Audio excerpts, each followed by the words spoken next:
Full form इसकी होती है भाई XML मार्कअप लैंग्वेज। पहले पढ़ गए हैं कौन सी HTML। और उसके अंदर हमारे पास जितने भी टैग्स थे वो सारे के सारे प्री डिफाइंड थे, याद है। फॉर एग्जांपल पी का टैग डिफाइंड था, डिफ का टैग डिफाइंड था, उसकी फंक्शनैलिटी डिफाइंड थी कि उसमें कैसे डिस्प्ले होना है। h1 का टैग था तो उसकी फंक्शनैलिटी डिफाइंड थी कि उसमें हेडिंग बनकर जो है वो डिस्प्ले होना है। XML या एक्सटेंसिबल के अंदर बेसिकली क्या होता है आपके पास, पहली चीज याद रखिएगा, user defined tags. User defined tags, user defined tags यानी आप काम तो अभी भी टैग पे करेंगे, आपके पास ओपनिंग टैग भी होगा, क्लोजिंग टैग भी होगा, लेकिन अब जो टैग्स हम यहाँ पे यूज करेंगे वो कौन से होंगे, यूजर डिफाइंड। यानी आप अपने नाम का भी एक टैग बना सकते हैं, ठीक है। नॉर्मली हम किस तरीके से काम कर रहे होते हैं, जब हमारे पास कुछ डाटा होता है तो वो टैबुलर फॉर्म के अंदर होता है। किस फॉर्म के अंदर होता है भाई, टैबुलर फॉर्म। फॉर एग्जांपल भाई लिखता जाना, मैं लिखने से बताऊंगा, जरा टाइम कम है मेरे पास, मैं लिख लेना, मुझे पिक्चर दे देना थोड़ा सा करवाना दो। अच्छा हमारे पास डाटा नॉर्मली कुछ इस फॉर्म के अंदर होता है।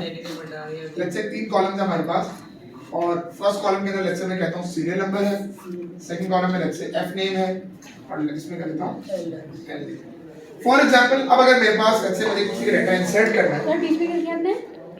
First name serial number first name और एल नेम लास्ट, सही। फॉर एग्जांपल अब मुझे आप लोगों का डाटा अगर कलेक्ट करना है, ठीक है। फॉर एग्जांपल अगर मैं वेरिएबल्स बना रहा हूं, तो आप अगर रजिस्टर के ऊपर काम करते हो, जिसके ऊपर भी आप काम करते हो, आप डाटा को किस तरीके से सेट करोगे। लेट्स से पहले मैं मुर्तजा साहब का डाटा लेते हैं, ठीक है।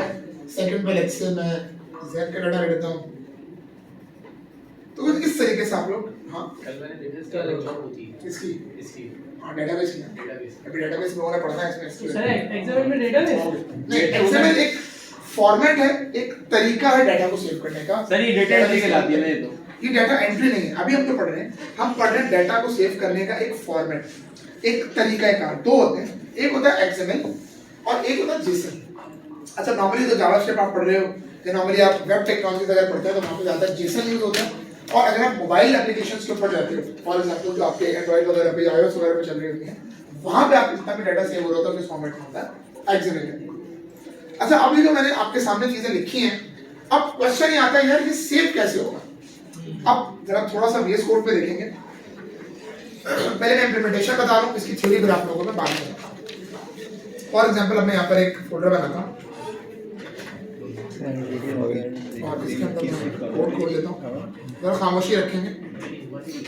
सर्दी पूरी हो रही है। देखो भाई पहले हम लोग क्या करते थे, हम लोग तो फाइल क्या करते, अरे कुछ नहीं होता, बैठ जाओ।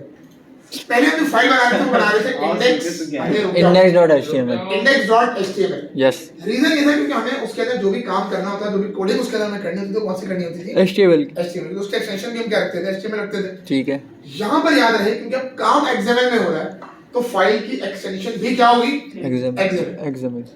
अच्छा यहाँ पर कोई इंडेक्स का रूल नहीं है, आप कुछ ही बना सकते हैं। मैं यहाँ पे बना रहा हूँ data.xml।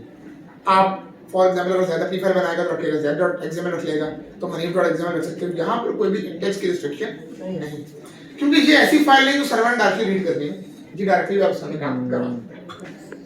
अब फॉर एग्जांपल अब मेरे पास देखो पहला कॉलम कौन सा है, अच्छा इसके अंदर कुछ अच्छा सीरियल नंबर है, ठीक है। अब सीरियल नंबर को XML में शो करने का तरीके का क्या होगा, मैं यहाँ पर एक टैग बनाऊंगा, उस टैग का नाम क्या होगा, जब ओपनिंग टैग होगा तो इसी टैग का क्लोजिंग भी होगा। सर खुद ही बनाना पड़ेगा। हाँ फिलहाल वैसे तो ऑटोमेटिकली बन रहे होते हैं आपके वेरिएबल्स के और आपके तमाम सेव करवाए जाने वाले डाटा के ऊपर, बट अभी हम खुद बनाएंगे समझने के लिए। अब मैं क्या करूंगा, मुझे अगर पहली वैल्यू को स्टोर करना है तो मैं किसका टैग बनाऊंगा, एक उसी का जिसका वो बनाओ, हाँ सीरियल नंबर का टैग बनाऊंगा और सीरियल उसको नंबर करा दूंगा 1। यानी इस वैल्यू के लिए इस कॉलम का मुझे क्या चाहिए होगा, टैग। इसी तरीके से अगर फर्स्ट नेम सेव करवाना है तो एफ नेम का टैग बन जाएगा, यस सर। इसी का क्लोजिंग टैग भी होगा, और इसके अंदर लेट्स से हम इस तरीके से करें। अब यहाँ पर अगर आप और करो तो ये जो आपको टैग बने हुए नजर आ रहे हैं, ये प्री डिफाइंड टैग्स नहीं, ये आपके कस्टम डिफाइंड। जब भी आप डेटाबेस के ऊपर काम करते हैं, यानी सर वो जो क्लास और आईडी जो हम देते थे इसको भी दे सकते हैं। अभी देखेंगे आगे आने वाली क्लास में। हाँ अभी आगे आते हैं थोड़ा सा। अब देखो यहाँ पर ये बनाने की जरूरत क्यों पेश है, आप थोड़ा सा बात करते हैं डेटाबेस को।